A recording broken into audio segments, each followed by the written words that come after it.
South Korea's opposition lawmakers have begun impeachment proceedings against President Yoon Suk Yeol over his failed attempt to impose martial law.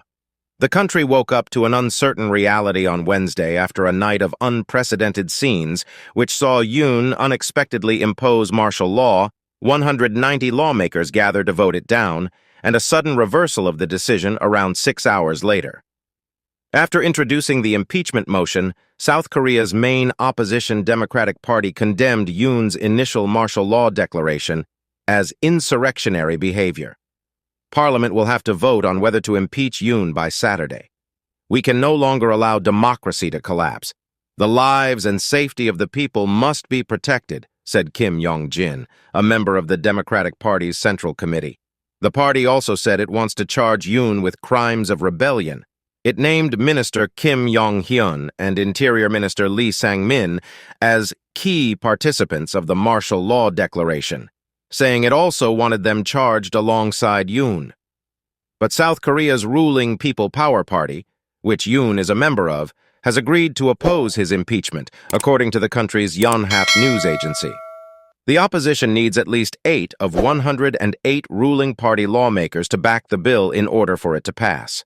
None of the ruling party lawmakers were present for the introduction of the motion at the National Assembly in the early hours of Thursday morning. Schools, banks, and government offices in Seoul were operating as usual on Wednesday, but protests continued throughout the city demanding the president resign. "Arrest Yoon Suk Yeol," some angry citizens chanted as they filled the streets.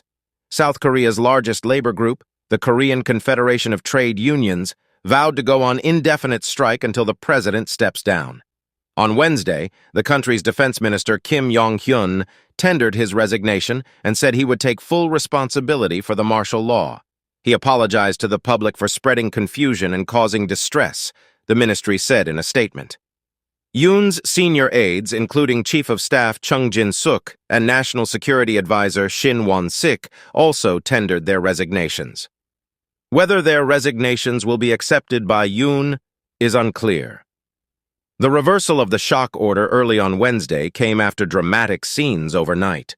Hundreds of troops stormed the parliament after Yoon declared martial law as military helicopters circled the site. Some opposition lawmakers broke barricades and climbed fences to get to the voting chamber.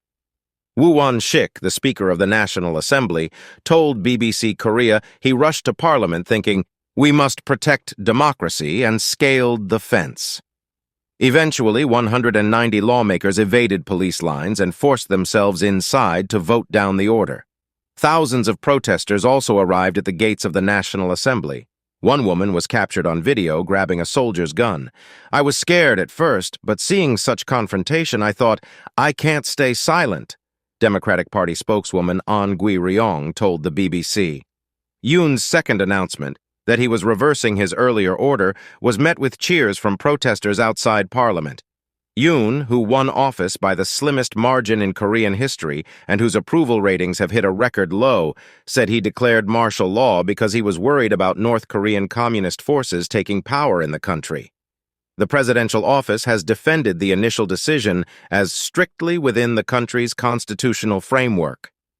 It said on Wednesday that the announcement was timed to minimize damage to the economy and people's lives.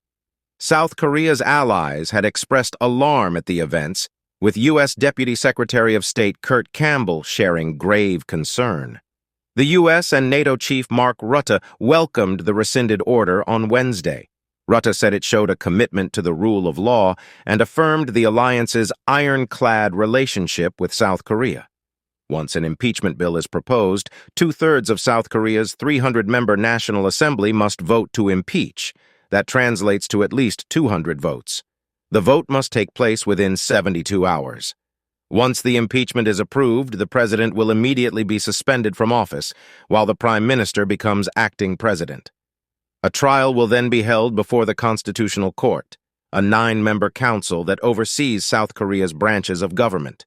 The process could take up to 180 days. If 6 of the court's members vote to sustain the impeachment, the president will be removed from office. In 2016, then-President Park Geun-hye was impeached after she was charged with bribery, abusing state power, and leaking state secrets. In 2004, another South Korean president, Roh Moo-hyun, was impeached and suspended for 2 months.